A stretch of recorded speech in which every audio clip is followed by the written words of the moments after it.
dalam seri ke-235 ini didukung oleh para pemain M. Abud sebagai Arya Dwi Pangga, Pegis Paliama sebagai Wali Kadep, Hari Laksono sebagai Rake Pamintihan, Yuli Mulyana sebagai Ayu Wandira, Bambang Jeger sebagai Cakradara, Abi Nugroho sebagai Kuda Merta, Chris Urspon sebagai Rakuti, Rusli sebagai Rasmi, Harry sebagai Rayuyu, dan Asdi Suhastra, pembawa cerita. Selamat menikmati.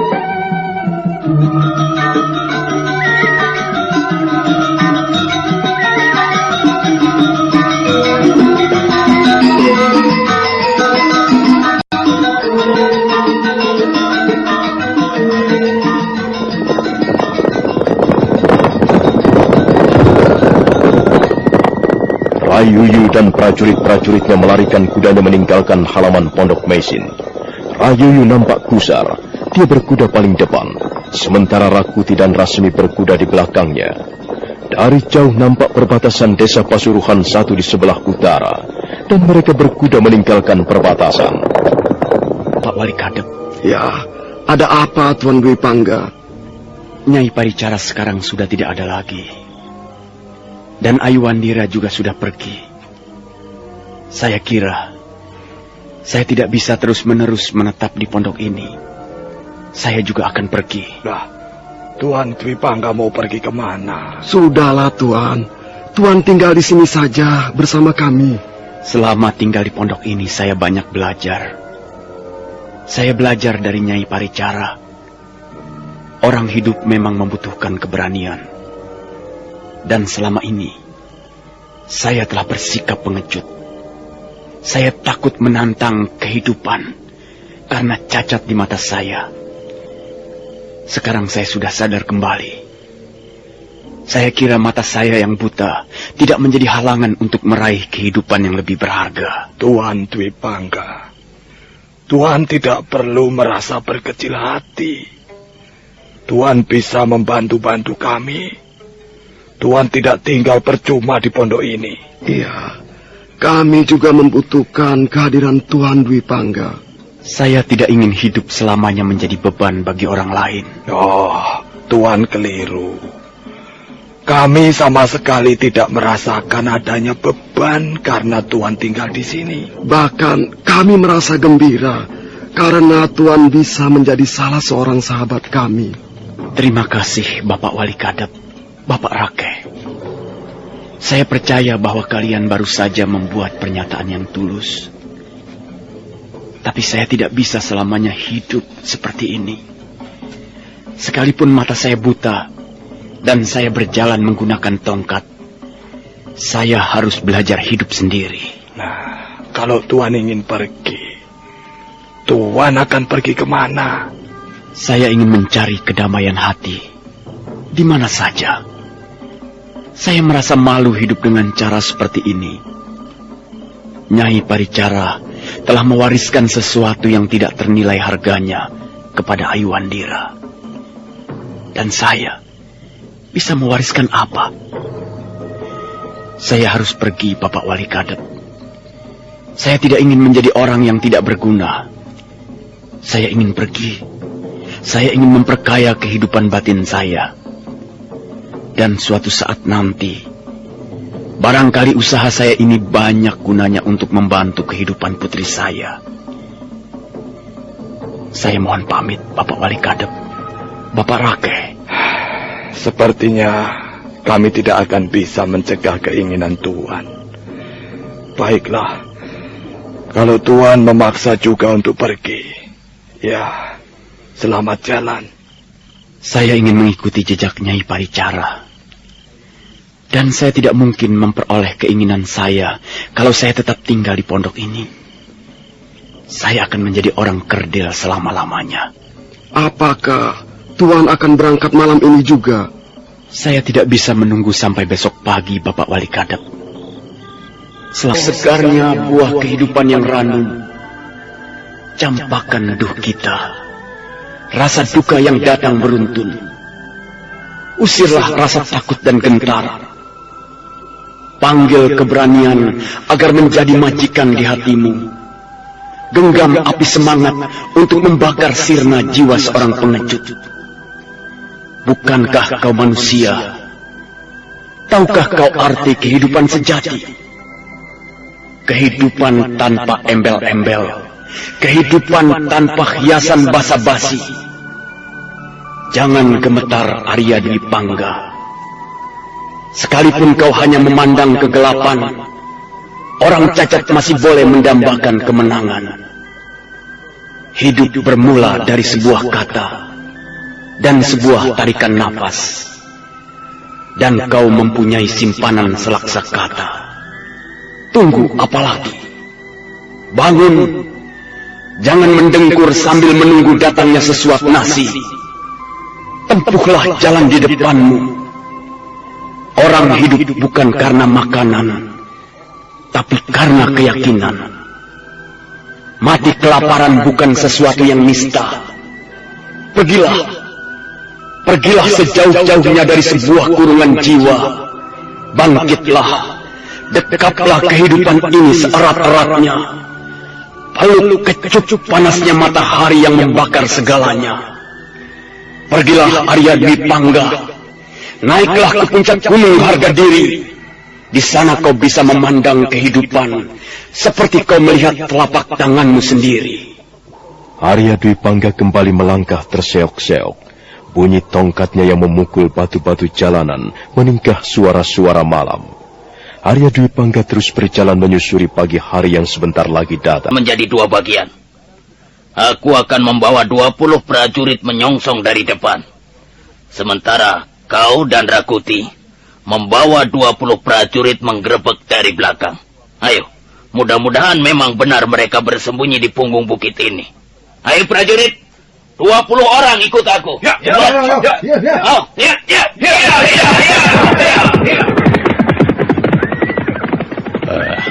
Rayuyu itu selalu bekerja dengan gegabah. Dia hanya besar laga dan besar mulut. Benar, Rakuti. Manusia itu sebenarnya kosong melompong. Tapi dia sangat disayangi Gusti Ramapati. Gusti Ramapati pasti akan lebih menyayangi orang yang berisi. Lihat saja nanti. Ayo, prajurit, ikut kami. Barangkali mereka mengejar kita ke tempat lain, Kakang Cakradara. Mudah-mudahan saja begitu. Bagaimana kalau sampai mereka menemukan tempat ini, Tuan? Ya, bagaimana lagi, Ayu? Kami harus memberikan perlawanan. Ayu, sebaiknya kau segera pergi meninggalkan tempat ini. Kau tidak perlu melibatkan diri dengan urusan kami. Saya sudah jauh-jauh membawa Tuan pergi dari Pasuruan 1. Saya tidak akan berhenti sebelum Tuan-Tuan memperoleh tempat yang aman. Tapi Ayu, pengorbananmu terlalu besar. Ingat, keselamatanmu terancam. Bahkan nyawamu. Benar, Ayu. Kami sudah terlalu banyak berhutang budi padamu. Kau sudah beberapa kali menolong kami, Ayu. Ya, nampaknya saya ditakdirkan untuk hidup dan menolong Tuan Cakradara serta Tuan Kudamerta. Jangan bergurau, Ayu. Kami bersungguh-sungguh. Kami merasa sangat terharu. Kami bersyukur. Tapi sebenarnya kami lebih senang kalau kau tidak usah melibatkan diri. Oh, lihat Tuan. Ada orang-orang berkuda kemari. Ayo cepat, kita tinggalkan tempat ini. Ayo Kakang Cakradara, cepat. Mereka sudah semakin dekat. Iya.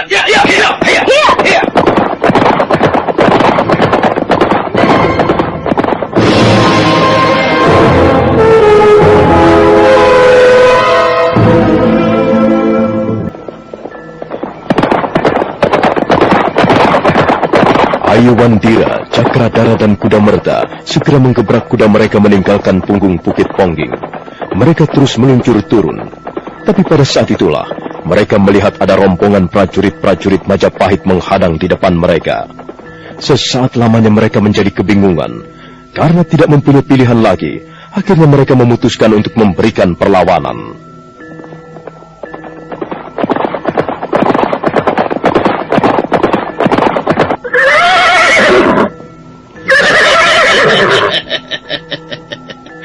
Aku senang bertemu dengan kalian, Cakradara dan Kudamerta. Aku tahu siapa dirimu, Rayuyu. Bukankah kau kaki tangan Ramapati? Kalau dulu kau berhasil melarikan diri, kau berhasil bersembunyi di suatu tempat. Tapi sekarang, kalian tidak mungkin lolos lagi. Kami akan menangkap kalian berdua. Dan kami akan menyerahkan kalian ke hadapan Gusti Ramapati. Termasuk kau, anak manis. Sayang sekali. Rupanya Putri Nyai Paricara telah berkomplot dengan 2 orang penjahat negara. Sayang sekali. Seharusnya kau menjaga nama baik ibumu. Apa yang saya lakukan sekarang tidak ada hubungannya dengan kehormatan ibu. Saya akan mempertanggungjawabkannya sendiri. Apa keuntunganmu menyelamatkan 2 orang pelarian ini, Ayu? Jangan bodoh, anak manis. Lebih baik kau segera kembali ke Pasuruan 1. Tinggalkan mereka berdua di tempat ini. Aku akan mengampuni kesalahanmu kalau kau segera pergi meninggalkan tempat ini. Maaf, Tuan Rayuyu. Bagaimana kalau saya tidak mau pergi? Hei, bocah. Nasibmu akan celaka. Kau akan ikut ditangkap dan diseret ke kota Raja Majapahit bersama 2 orang itu. Tuan Cakradara, Tuan Kudamerta, sebaiknya kita tidak usah menunggu terlalu lama. Apa katamu? Kalian sudah dikepung. Kalian tidak mungkin lolos. Lihatlah. Di belakang punggung bukit ini sudah menunggu 20 orang prajurit. Kalian mau apa sekarang?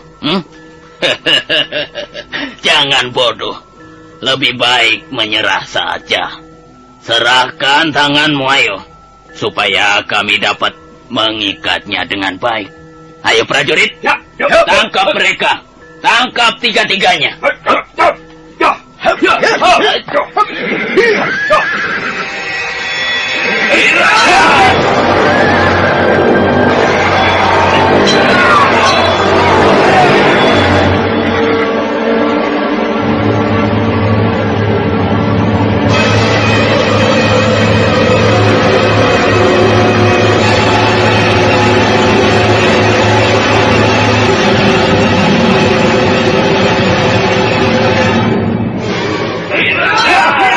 Serentak 20 orang prajurit Majapahit berlompatan dari punggung kudanya masing-masing, dan mereka segera menyerbu ke arah Cakradara, Kudamerta dan Ayuwandira.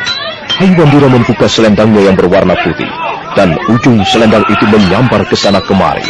Beberapa orang prajurit jatuh tersungkur. Rayuyu geram sekali. Dia segera mencabut pedangnya yang panjang dan ikut menyerbu ke tengah-tengah pertarungan. Prajurit-prajurit Majapahit terus merangsek ke depan. Mereka berusaha mengepung 3 orang lawannya. Melihat keadaan semakin gawat, Cakradara menarik tangan Ayuwandira, dan mereka bertiga segera melompat ke punggung kuda. Awas! Tahan mereka! Tahan! Lepaskan anak panah! Lempari tombak! Jangan sampai mereka lolos! Ayo!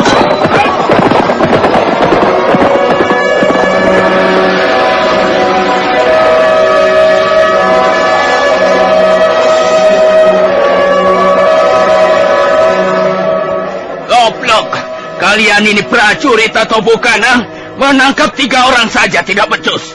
Apa bisa kalian, Apa yang bisa kalian kerjakan? Kurang ajar.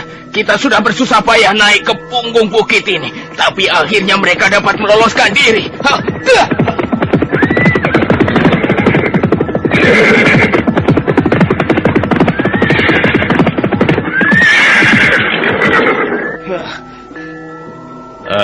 Bagaimana, Rayuyu? Sepertinya kami mendengar suara orang bertarung. Kami sudah hampir dapat menangkap mereka, Rasmi. Pasti mereka dapat meloloskan diri. Itu bukan kesalahanku. Itu kesalahan mereka. Prajurit-prajurit tolol itu. Seharusnya mereka dapat meringkusnya. Kurang ajar. Keparat. Setan alas. Sudahlah, Rayuyu. Tidak ada gunanya menyumpah-nyumpah seperti itu. Lebih baik kita kejar mereka. Lihat. Mereka belum lari terlalu jauh. Kita pasti dapat menangkap mereka di suatu tempat. Ayo! Ayo prajurit-prajurit! Ya. Naik ke atas kuda kalian! Kejar mereka! Kejar!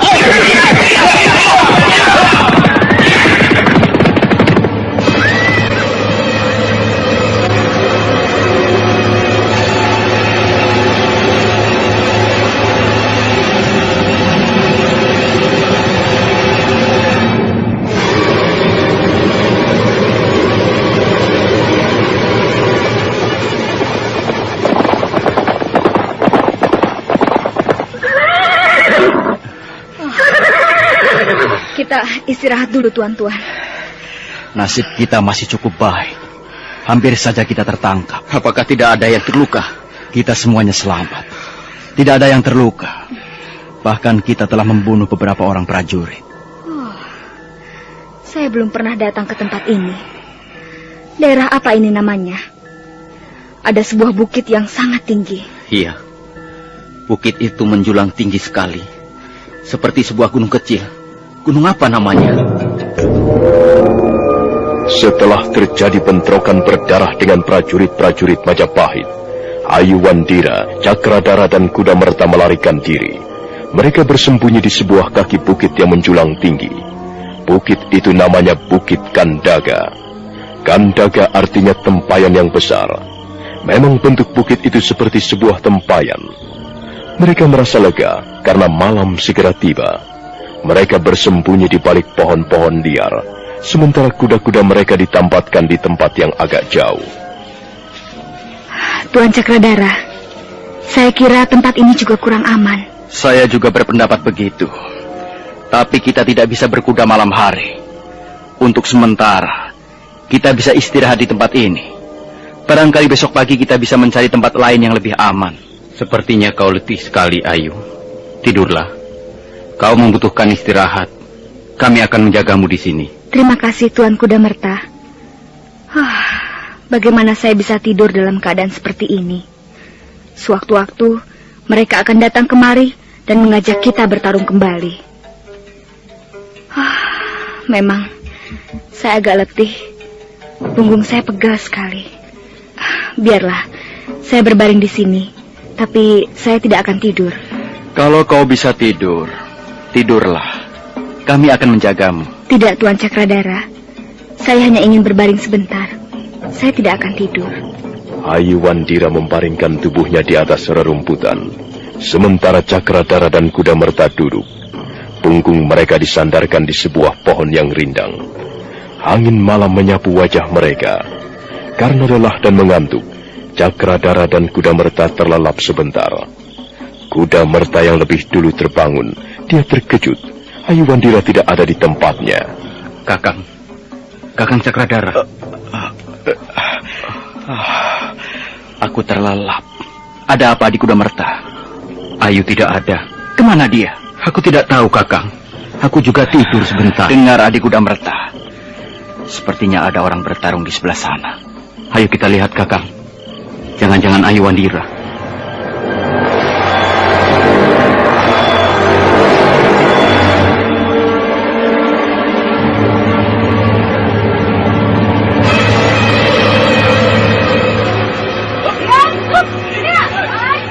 Memang benar dugaan Cakradara dan Kuda Merta. Di sela-sela pohon liar yang banyak tumbuh di kaki Bukit Kandaga, nampak seorang gadis bertarung melawan prajurit-prajurit. Dialah Ayu Wandira.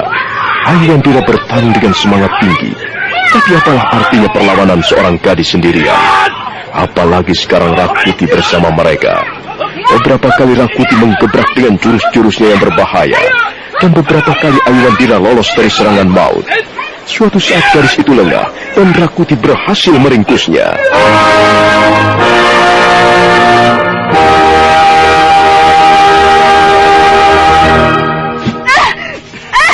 Lepaskan aku! Lepaskan! Bagus Rakuti. Kau berhasil menjinakkan gadis liar ini.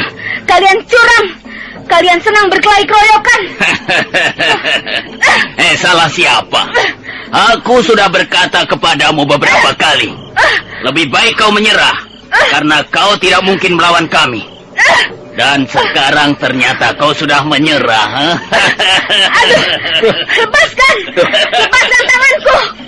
Kau menyakiti aku. Tenaga gadis ini besar juga rupanya. Pegang terus, Rakuti. Jangan dilepaskan, biar kami akan mengikatnya.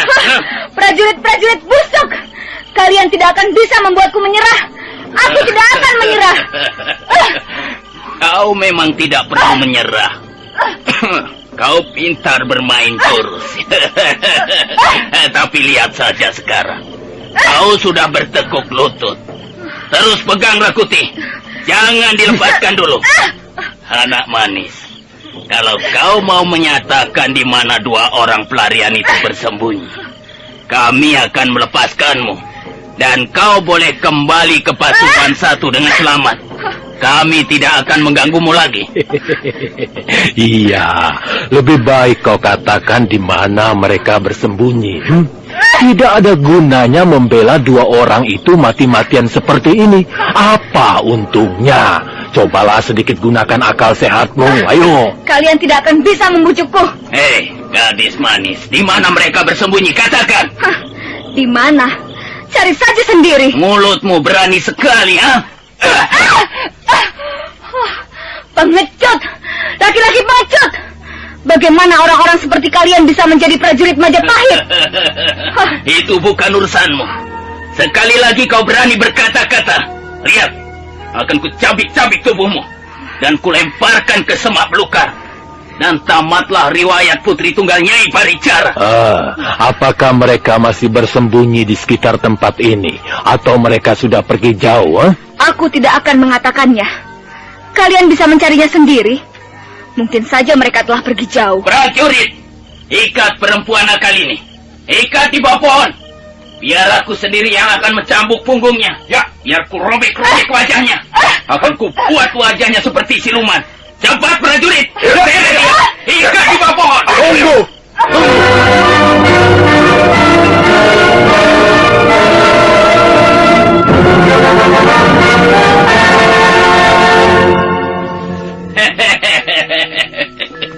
Akhirnya kalian keluar juga. Rupanya kalian berdua menyayangkan nyawa gadis ini. Tuan Kuda Merta, Tuan Cakradara, pergilah. Cepat pergi. Larilah.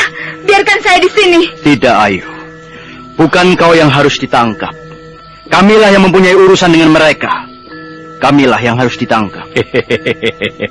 Cakradara, Kuda Merta, apa kau masih dapat mengenali aku? Oh, kau Rasemi dan kau Rakuti. Rupanya kalian sekarang sudah menjadi kaki tangan Ramapati. Kami tidak ingin menjadi pelarian seperti kalian. Kami bisa memilih sikap yang lebih bijaksana. Mudah-mudahan sikap kalian benar-benar bijaksana.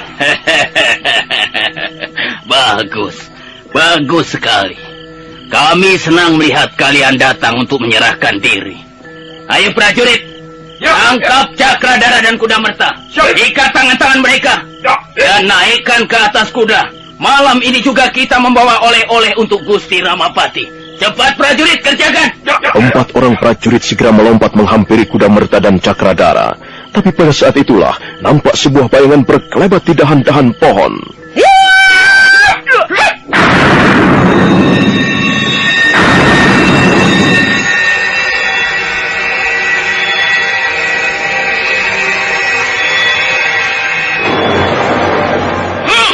Apa yang kalian kerjakan malam-malam di sini? Hei, siapa kau perempuan tua? Kalian pastilah orang-orang yang tidak berwatak baik. Malam-malam begini membuat keributan saja.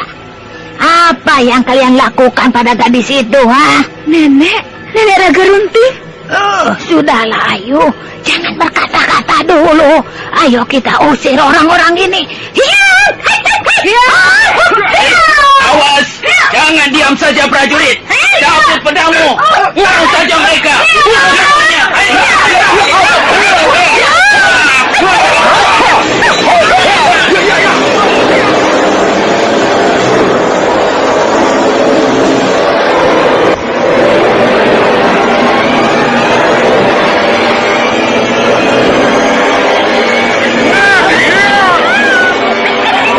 Prajurit Majapahit segera menyerang Ayuandira.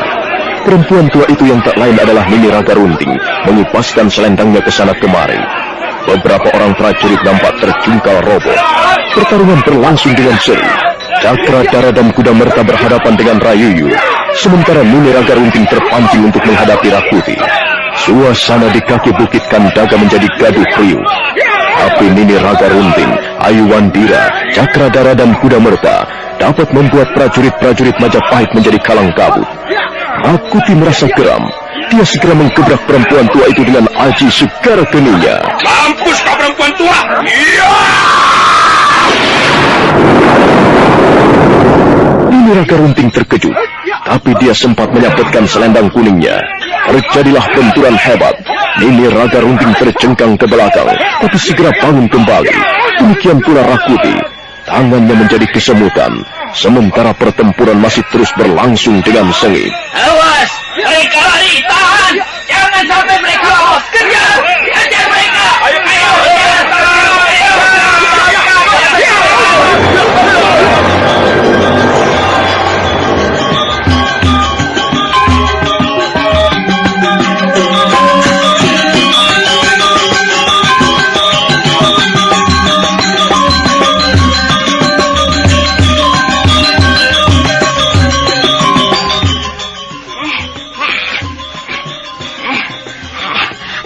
Untung kita segera lari. Kau tidak apa-apa, Ayu? Tidak, Nek. Aku tidak apa-apa. Kita semuanya selamat. Orang itu tadi mempunyai kekuatan yang hebat sekali. Pukulannya dahsyat. Aku sampai terjengkang ke belakang. Aku tidak menduga ada di antara mereka yang mempunyai ilmu kanuragan tinggi. Kalau kita tidak segera lari, kita semuanya akan tertangkap. Mereka pasti akan terus mengejar kita, Nek. Kalian tidak usah takut. Aku kenal baik daerah ini. Aku akan membawa kalian ke tempat yang aman, ya. Tapi tunggu sebentar. Aku ini masih ngos-ngosan. Kita istirahat dulu sebentar, ya. Nenek Raga Runting, akhirnya kita bertemu kembali, Nek. Aku sangat gembira. Aku bahagia sekali bisa bertemu dengan Nenek Raga Runting. Nek, di mana saja kau selama ini? Kok masih bertanya begitu? Apa kau tidak tahu cara hidupku? Sudah berapa tahun kau mengikuti aku, Ayu? Kau pasti tahu cara hidup wanita tua ini. Aku ya pergi ke sana kemari, mengembara tidak ada tujuannya. Aku mau ikut kau lagi, Nek. Boleh kan? Kok malah mau ikut aku? Apa senangnya sih ikut wanita tua seperti Nini Raga Runting? Kau kan punya ibu. Sudah sepantasnya kau ikut orang. Ceritakan apa yang telah terjadi di desa Pasuruhan 1. Bahwa sekarang ibunya sudah tiada lagi. Nini Raga Runting diam sesaat lamanya. Nampaknya dia ikut terbawa cerita sedih yang disampaikan Ayuandira. Jadi mesin sekarang sudah tidak ada lagi. Iya, Nek. Ibu sudah pergi. Ibu meninggal karena ketularan wabah penyakit. Kami sudah berusaha, tapi nyawa ibu tidak bisa tertolong lagi. Sudahlah. Itu peristiwa biasa, Ayu. Semua orang hidup akhirnya juga akan pergi kemana. Sudahlah, jangan bersedih hati. Kulihat kau sekarang, sudah semakin dewasa. Jangan lagi menjadi bocah cengeng. Itu tidak pantas, ya. Ayo. Nah, sekarang nafasku sudah tidak ngos-ngosan lagi. Ayo, ikut aku. Aku akan menunjukkan tempat persembunyian yang aman dan kalian bisa tinggal di sana sampai kapan saja. Prajurit-prajurit Majapahit itu tidak mungkin dapat menemukan kalian. Ayo.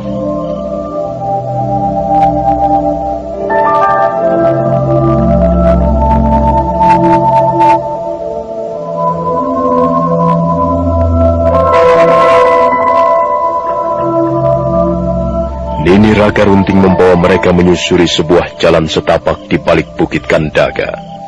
Tak lama kemudian mereka sudah mulai memasuki sebuah hutan kecil. Nini Raga Runting terus menyuruk-nyuruk semak belukar. Akhirnya mereka berhenti di sebuah rimbunan semak belukar yang tinggi. Oh, di mana tempat itu, Nek? Di sana. Masih jauh dari sini. Kita masih harus berjalan menyusuri sebuah terowongan. Terowongan? Aku tidak melihat ada terowongan di sini. Kalian akan segera melihatnya. Nah, lihatlah. Di balik rimbunan semak belukar ini ada sebuah mulut goa. Goa ini cukup panjang. Mungkin panjangnya kurang lebih 10 pal.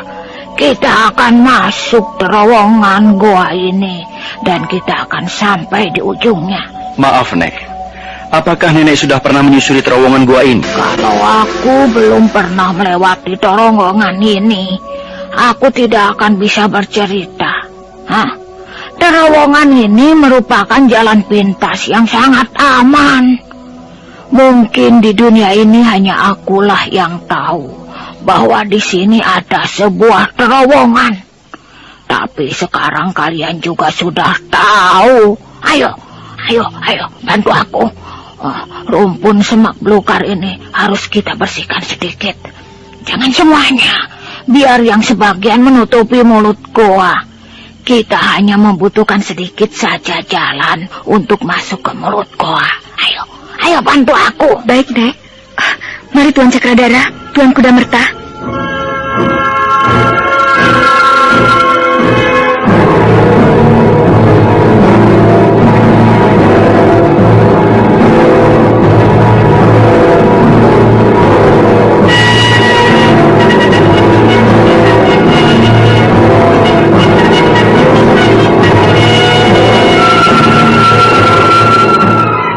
Nini Raga Runting dengan dibantu Ayuwandira, Cakradara Merta menguak rumpun semak belukar.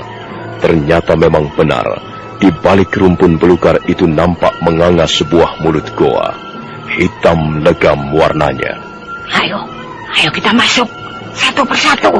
Dan setelah itu kita tutup kembali mulut goa dengan rumpun belukar. Baik, Nek. Mari Tuan Cakradara, Tuan Kudamerta. Hati-hati, Ayu. Biar aku di belakang, Kakang Cakradara. Mereka berempat satu persatu menyusup ke rumpun belukar yang tinggi.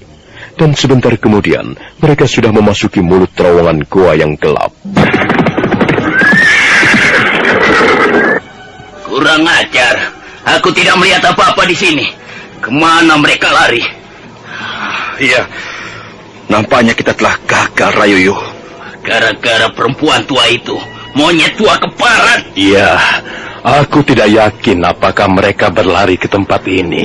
Mungkin kita bisa mencari ke tempat lain. Keparat, setan alas. Ayo, kita cari ke tempat lain. Kita cari sampai ketemu. Sekarang kalian tidak usah menangkap mereka dalam keadaan hidup.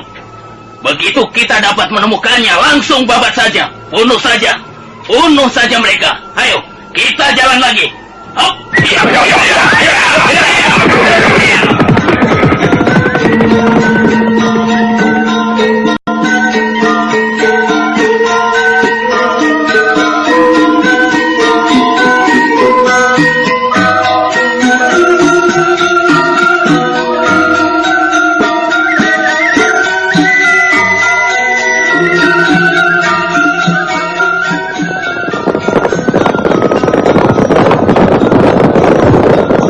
Malam suntuk mereka mengaduk-aduk tempat di sekitar kaki Bukit Kandaga. Tapi usaha mereka sia-sia belaka. Orang-orang yang menjadi buruan mereka seperti lenyap. Rayuyu dan rombongannya berkuda meninggalkan kaki Bukit Kandaga malam itu juga. Rayuyu nampak sangat geram. Sebenarnya dia masih penasaran. Tapi Cakradara, Kudamerta, Ayuwandira lenyap bagaikan ditelan bumi. Akhirnya Rayuyu memutuskan kembali ke kota Raja Majapahit. Iya. Gelap sekali terowongan ini, Nek. Tak ada cahaya masuk sama sekali. Kalian bertiga ikut saja. Aku sudah paham benar seluk-beluk terowongan ini. Aku pernah menyusurinya lebih dari 10 kali. Ikut saja. Di mana ujung terowongan ini, Nenek Raga Runting? Di sana masih jauh. Terowongan ini merupakan jalan pintas yang paling aman.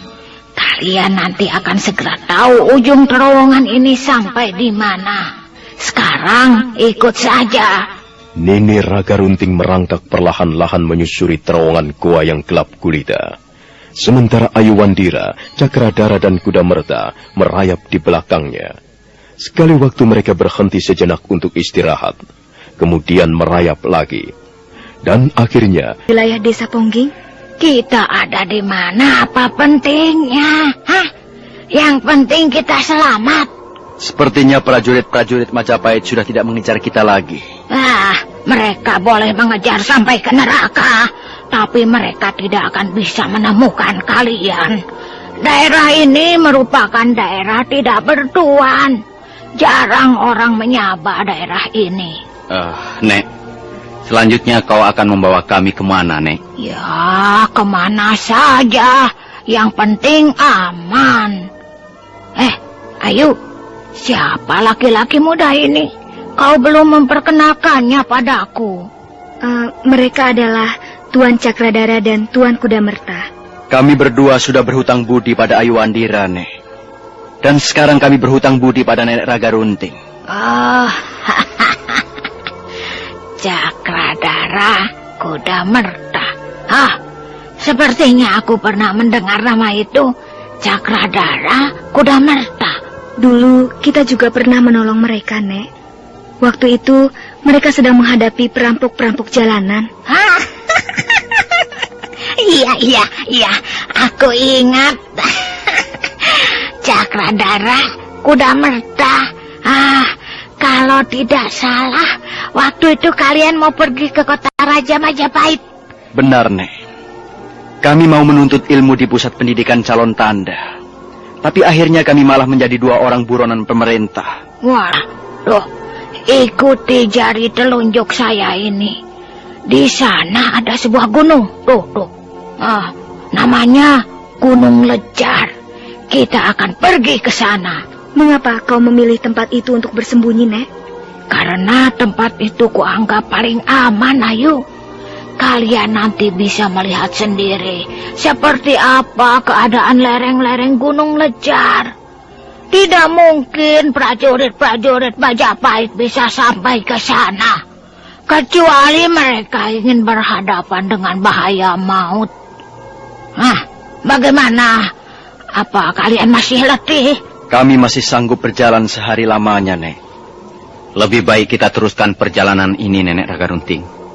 Kalau memang Gunung Lejar merupakan tempat persembunyian yang aman, kita sudah memasuki jalan raya menuju kota Raja Majapahit. Dan sebentar kemudian, mereka melewati pintu gerbang perbatasan kota. Iya.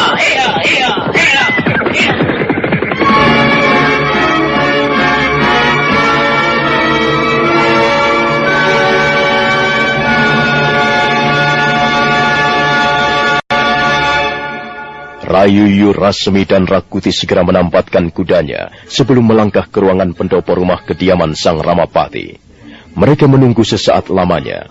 Tak lama kemudian Sang Ramapati muncul dari ruangan tengah.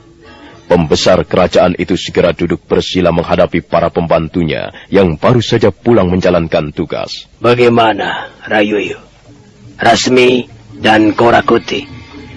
Kalian sudah menyerahkan piagam penghargaan itu kepada ahli waris Nyai Paricara? Ampun, Gusti Ramapati. Kami sudah menjalankan tugas dengan baik. Piagam penghargaan sudah diterima. Demikian pula uang 1.000 ringgit, Gusti. Apa kalian tidak menemui kesulitan apa-apa di jalan? Ampun, Gusti. Perjalanan kami cukup lancar. Tidak ada halangan apa-apa. Dan semua ini berkat restu Gusti Ramapati. Bagus kalau begitu. Sekarang kalian boleh istirahat. Dan aku akan segera melaporkan hasil pekerjaan kalian kepada Gusti Prabu. Kami mohon diri, Gusti. Rayuyu, Rasmi, dan Rakuti menghaturkan sembah sebelum melangkah pergi. Mereka memang sengaja tidak menceritakan perihal Cakradara dan Kuda Merta. Mereka takut melaporkan kegagalan menangkap 2 orang pelarian itu. Rasemi melangkah ke ruangan wismanya, sementara Rakuti menutup pintu wismanya yang terletak bersebelahan dengan wisma Rasemi. Setelah mencuci mukanya di ruangan belakang, Rakuti membaringkan tubuhnya di atas ranjang.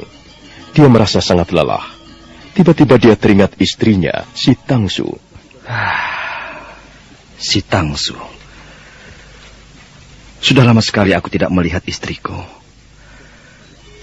Kalau saja sekarang ini ada si Tangsu, dia bisa memijit punggungku. Dia bisa memborehkan parang ke seluruh tubuhku. Dan aku bisa tidur dengan pulas. Aku letih sekali. Pahaku pegal seharian duduk di atas kuda. Si Tangsu. Sedang apa dia sekarang? Sedang apa istriku sekarang?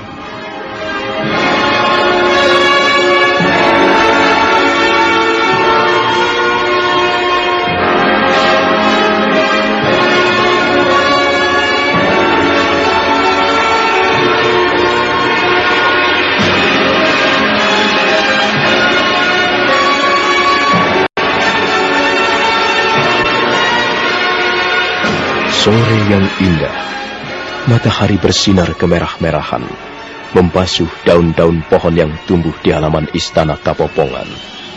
Prabu Jayanegara keluar dari ruangan Puri Kulirangan. Beliau tersenyum puas, dan Raja Muda Majapahit itu melangkah perlahan-lahan menuju Puri Campaka Mandala. Sebelum masuk, Prabu Jayanegara melampaikan tangannya, dan 2 orang prajurit berlari-lari menghampiri junjungannya. Ya, Gusti Prabu. Kalian berjaga-jaga dengan baik di luar sana. Jangan sampai ada yang berani masuk halaman Puri Campaka Mandala. Ya, Gusti Prabu. Jangan ada orang yang datang mengganggu aku. Ya, Gusti Prabu. Kami akan menjaga pintu gerbang istana Kapopongan. Kami tidak akan mengizinkan seorang pun masuk. Nah, kerjakan. Ya, Gusti Prabu. Kami siap menjalankan perintah. 2 orang prajurit itu kembali berlari-lari meninggalkan halaman Puri Campaka Mandala. Dan bersama beberapa orang prajurit yang lain, mereka berjaga-jaga di depan pintu gerbang.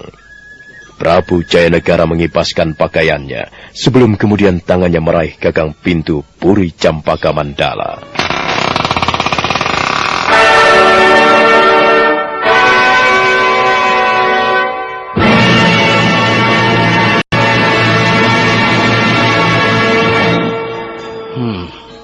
Si Tangsu.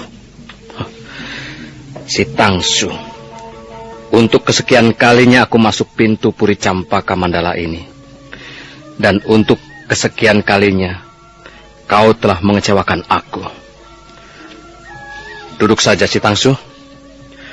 Kau tidak usah pergi kemana-mana. Duduklah dengan baik. Dan dengarkan kata-kataku dengan baik. Ya, Gusti Prabu.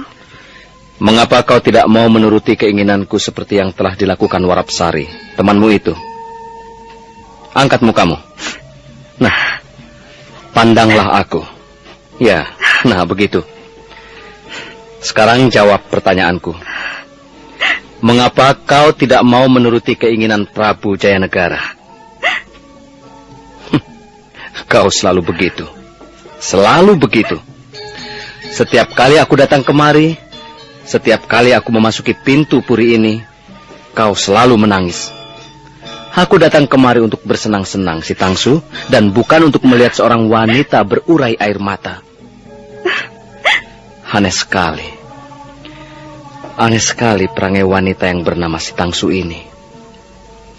Mestinya kau tersenyum padaku seperti bulan purnama. Setiap kali aku datang, mestinya kau berlutut di hadapanku dan memperlihatkan wajahmu dengan baik, sehingga aku bisa mencium harum tubuhmu. Kalau kau bisa membuat hatiku senang, kau menjadi seorang wanita yang paling beruntung di negeri ini. Kau tinggal mengatakan apa yang kau inginkan. Dan jika aku meluluskannya, kau pasti akan memperoleh apa yang kau inginkan itu, si Tangsu. Kau ingin emas berlian? Kau ingin gemerincingnya uang ringgit? Kau ingin sebuah puri yang indah? Apa? Apa yang kau inginkan? Kau tinggal mengatakannya saja. Ampun, Gusti Prabu. Hamba tidak menginginkan apa-apa. Kalau boleh, hamba mengajukan permohonan. Hamba mohon segera dibebaskan dari Puri Campaka Mandala ini, Gusti. Itu bukan keinginan yang baik, Si Tangsu. Dan aku tidak akan meluluskannya. Kau akan tetap dikurung di Puri Campaka Mandala. Bahkan mungkin untuk selama-lamanya. Aduh, Gusti Prabu. Hamba tidak tahan hidup seperti ini, Gusti. Hamba tidak biasa dikurung seperti ini. Biarkanlah hamba pergi, Gusti. Hamba hanyalah seorang wanita desa biasa. Kalau Gusti Prabu sudi, Gusti Prabu masih dapat memperoleh ganti wanita cantik yang jauh melebihi diri hamba ini. Diam kataku, tutup mulutmu. Kalau kau ingin pergi, pergilah. Cepat pergi, ayo. Tapi kau harus bisa menerobos barisan prajurit penjaga pintu gerbang. Ayo, pergilah. Kau berani melakukannya? Si Tangsu, sebelum kau berlari 40 langkah, prajurit-prajurit itu sudah akan menangkapmu kembali dan menyeretmu kembali ke tempat ini. Si Tangsu. Iya, Gusti Prabu. Aku sudah tidak sabar lagi. Kalau kau merasa tidak tabah tinggal di tempat ini, aku pun tidak tahan melihat tingkah lakumu yang menyebalkan. Kau bukan satu-satunya wanita cantik yang menjadi kelangenanku. Masih banyak yang lain. Masih banyak. Aku tidak perlu merengek-rengek untuk membujukmu. Tidak sudi aku melakukannya. Aku adalah raja, kau tahu? Aku mempunyai wewenang untuk memerintah apa saja kepadamu. Dan sekarang, aku memerintahkan agar kau mau melayani aku. Ayo kerjakan. Aku memerintahkan agar kau melayani aku. Kerjakan, kataku. Si Tangsu. Ampun, Gusti Prabu. Hamba tidak bisa. Hamba tidak sanggup mengerjakannya. Ampunilah hamba, Gusti Prabu. Hamba sanggup melakukan apa saja. Tapi janganlah Gusti memerintahkan yang satu ini kepada hamba, Gusti. Oh, perempuan keras kepala. Kau pikir aku tidak bisa bertindak kejam kepada perempuan? Kau akan segera melihatnya, Si Tangsu. Bisa. Aku bisa berbuat apa saja. Lihatlah, Si Tangsu. Lihat. Aku bisa menampar mukamu seperti ini. Sakit? Kau merasakan sakit? Ya, Gusti Prabu. Sakit. Hamba merasakan sakit. Hamba mohon ampun, Gusti. Aku senang melihatmu kesakitan. Aku senang menyiksa orang. Lihatlah, Si Tangsu. Kau boleh menjerit sekencang-kencangnya jika kau merasa sakit. Tapi aku tidak akan berhenti menyiksamu, menyakitimu. Lihatlah ini. Aduh, Gusti. Ampun, Gusti. Jangan, Gusti Prabu. Jangan. Si Tangsu. Iya, Gusti Prabu. Kau pikir kau ini siapa, ha? Kau hanya perempuan desa. Kau berasal dari kasta yang paling rendah. Kau seorang rakyat jelata, tahu? Tapi berani sekali kau menolak keinginan seorang raja. Aku raja. Aku ini junjunganmu, tahu? Akulah yang berkuasa di seluruh negeri Majapahit. Perkataanku adalah undang-undang. Semua orang tunduk kepadaku. Para penggawa kerajaan tunduk. Raja-raja bawahan tunduk. Para wedana tunduk. Para akuwu tunduk. Semuanya. Tidak ada seorang pun yang berani menentang ataupun membangkang perintahku. Tapi lihatlah. Lihatlah. Sekarang di hadapanku ada seorang wanita bernama Si Tangsu. Wanita bodoh ini tiba-tiba saja berani menolak keinginan Prabu Jayanegara. Si Tangsu. Kau belum tahu siapa itu Prabu Jayanegara rupanya. Sekalipun aku seorang raja, aku juga bisa berbuat kasar. Aku bisa berbuat kejam kepadamu. Kau ingin melihat buktinya? Ya, kau ingin melihat buktinya? Ini buktinya. Ampun, Gusti. Ampun. Aduh, Gusti Sakit. Prabu. Sakit. Hamba mohon ampun. Ketahuilah si Tangsu, kalau terpaksa aku bisa menyiksa orang, tapi aku juga seorang raja yang murah hati kepada kaulaku yang mau menurut perasaan nyaman. Ayolah si Tangsu, katakanlah, jawablah. Gusti Prabu, hamba harus menjawab bagaimana lagi, Gusti? Baik, baik. Kemari kau perempuan goblok, kemari. Bukan...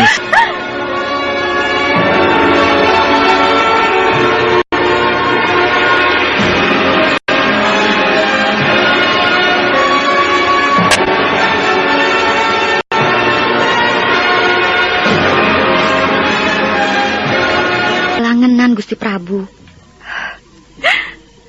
Aku tidak sudi menjadi kelangenan siapa-siapa. Aku mempunyai suami, Warapsari. Dan aku harus tetap setia kepada suamiku itu. Ya, baiklah si Tangsu. Itu terserah padamu. Aku sudah berusaha memberimu pengertian. Tapi rupanya kau tidak bisa merubah pendirianmu. Baiklah. Sebagai sahabatmu, sebagai wanita senasib di lingkungan istana Kapopongan ini, aku merasa sangat prihatin melihat keadaanmu. Mudah-mudahan saja Gusti Prabu tidak menyiksamu seperti ini lagi. Terima kasih, Warapsari. Kau seorang sahabat yang baik. Tapi aku memang harus mempertahankan pendirianku. Aku tidak akan goyah. Sampai kapanpun, aku tidak akan mengizinkan Raja Majapahit itu menyentuh tubuhku. Aduh. Si Tangsu, wajahmu penuh luka. Biarlah aku mencucinya dengan air bersih. Diam sajalah. Aduh. Kakang Rakuti. Tahukah kau apa yang sedang kualami sekarang ini, Kakang? Aduh.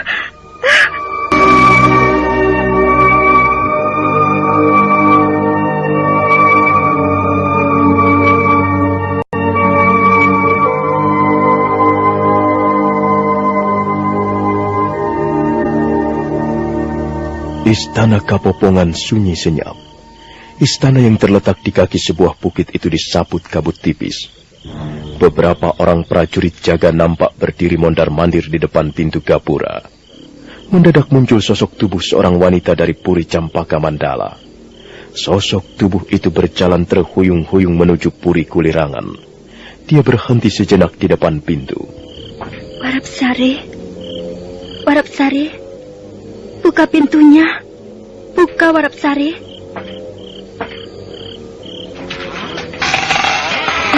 Si Tangsu, kau belum tidur juga? Aku hanya ingin bicara denganmu, Warapsari. Ya, ayo, masuklah. Sosok tubuh itu ternyata si Tangsu. Si Tangsu segera mengikuti Warapsari, dan mereka duduk berhadapan di ruangan tengah. Tiba-tiba si Tangsu menyeka air matanya yang mengalir deras.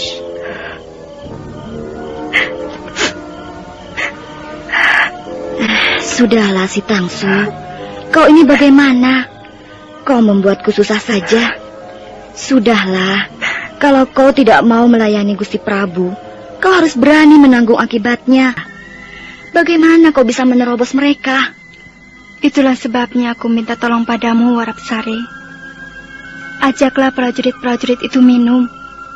Lihatlah, aku membawa sekendi tuak yang sudah kucampur dengan ramuan daun-daunan. Kalau mereka minum tuak ini, mereka pasti akan tidur dengan pulas sekali. Tolonglah aku, Warapsari. Aku sudah tidak tahan lagi. Aku takut Prabu Jayanagara datang lagi dan memaksa aku. Baiklah, baik. Kalau kau ingin melarikan diri, baik. Lalu kau mau pergi kemana? Aku mau pergi ke Istana Majapahit.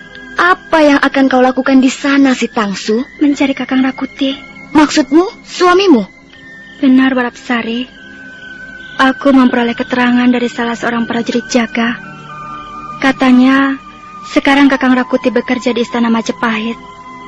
Aku ingin menemuinya. Aku sudah rindu sekali pada suamiku. Tolonglah, kau bisa melakukan pekerjaan ini. Ajaklah prajurit-prajurit jaga itu minum. Sementara aku akan menunggu di sini. Tunggu sebentar si Tangsu. Apa kau sudah berpikir masak-masak? Aku tidak mempunyai pilihan lagi, Warapsari. Aku harus melarikan diri. Ingat si Tangsu, kau berada di tempat ini karena perintah Gusti Prabu Jayanegara. Kalau kau berani melarikan diri dan sampai tertangkap kembali, akibatnya akan lebih berat si Tangsu. Warapsari, aku tidak takut menghadapi bahaya maut. Selama itu kulakukan untuk membela kehormatanku, untuk menjunjung tinggi martabatku sebagai seorang istri dan seorang wanita. Aku sudah pasrah. Aku tidak takut mati. Biarlah mereka menangkapku. Biarlah mereka menyeretku sepanjang jalan sehingga kulitku terkelupas. Atau barangkali mereka akan menggiringku ke tiang penggantungan. Biarlah. Aku akan menempuh jalan apa saja. Yang penting aku bisa keluar dari tempat ini. Tolonglah aku, Warapsari. Aku tidak mungkin mengerjakannya sendiri. Mereka pasti mencurigai aku karena luka-luka di wajahku ini. Si Tangsu, si Tangsu. Bagaimana kau bisa masuk ke istana Majapahit? Mau tidak mau, kau pasti akan berhadapan dengan para penjaga lagi. Itu soal mudah, Warapsari. Mudah bagaimana? Kau tidak mungkin masuk istana Majapahit tanpa izin. Aku akan menggunakan benda ini untuk memasuki pintu gerbang istana Majapahit. Lihatlah Warapsari. Sepertinya sebuah lencana. Iya, ini lencana kerajaan Majapahit. Benda ini jatuh di bawah ranjang tidurku di Puri Campaka Mandala. Mungkin Gusti Prabu sendiri yang membawa lencana itu.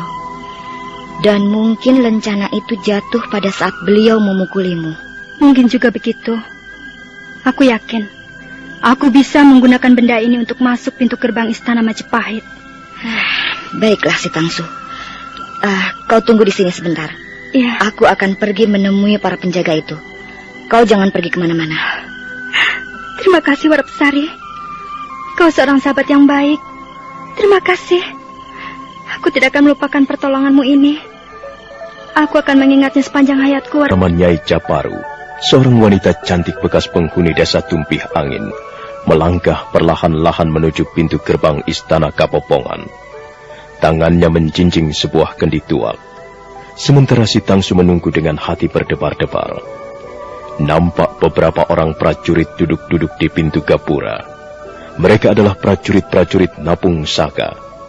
Napung Saka ialah prajurit-prajurit penjaga istana Selir Raja yang sudah dikebiri kejantanannya. Di dalam puri terasa panas. Apa yang kalian lakukan sekarang, prajurit? Kami selalu berjaga-jaga, Tuanku Warapsari. Kami ditugaskan menjaga lingkungan istana Kapopongan ini, siang dan malam. Kalian harus bekerja dengan sebaik-baiknya. Jangan sampai lengah. Istana Kapopongan ini adalah tempat peristirahatan Gusti Prabu Jayanegara. Kalau sampai kalian lengah, aku akan melaporkannya kepada Gusti Prabu. Iya Tuanku Warapsari. Kami tidak akan lengah. Kami akan selalu waspada. Tuanku Warapsari tidak perlu khawatir. Kami akan berjaga-jaga terus siang dan malam. Tempat ini pasti aman. Kalau kalian bekerja dengan baik, aku juga akan melaporkannya kepada Gusti Prabu Jayanegara.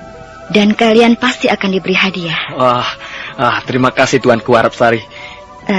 Apa kalian tidak ingin minum tuak, prajurit? Lihatlah, aku membawa sekendi tuak yang enak rasanya. Kalian bisa minum bersama-sama sambil berjaga-jaga. Tidak Tuanku Warapsari. Kami takut mabuk. Benar Tuanku. Kalau kami mabuk, artinya kami lengah. Dan kalau kami lengah, kami bisa mendapat hukuman berat dari Gusti Prabu Jayanegara. Tidak Tuanku Warapsari. Terima kasih. Kami tidak minum tuak. Kalian tidak perlu takut. Ini tuak manis. Kalian tidak akan mabuk. Justru tuak ini bisa membuat kalian dijauhkan dari rasa mengantuk. Kalian bisa berjaga-jaga sampai pagi dengan tubuh yang tetap segar. Nah, silahkan coba saja.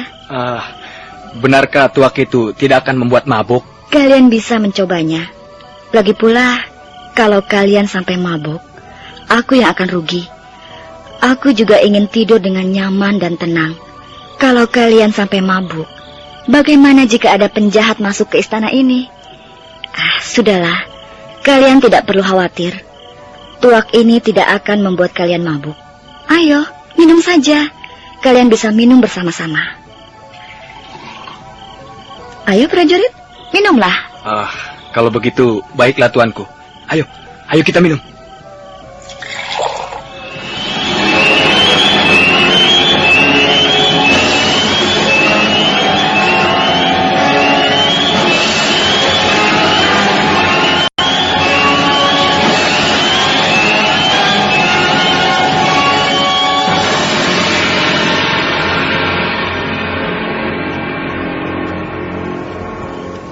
Sabarlah si Tangsu, tunggulah sebentar. Tunggu sampai mereka tidur pulas. Apakah mereka semuanya minum, Warpsari?